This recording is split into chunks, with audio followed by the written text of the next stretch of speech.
In this video, I'll show you how to use HDMI ARC on LG TV. Step 1. Check HDMI ARC port. Find the HDMI ARC port on your LG TV and the audio device, for example, your sound bar. Ensure the HDMI ARC port is labeled on both devices and use an HDMI cable that supports ARC. This will allow for audio to be sent from the TV to your audio device. Step 2. Set the audio output on TV. On your LG TV, go to Settings, then select Sound and then choose Sound Out.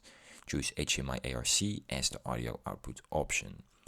Then, step 3, adjust your sound settings. Adjust the sound settings on both the TV and the audio device. Make sure the volume is balanced and the sound output is clear.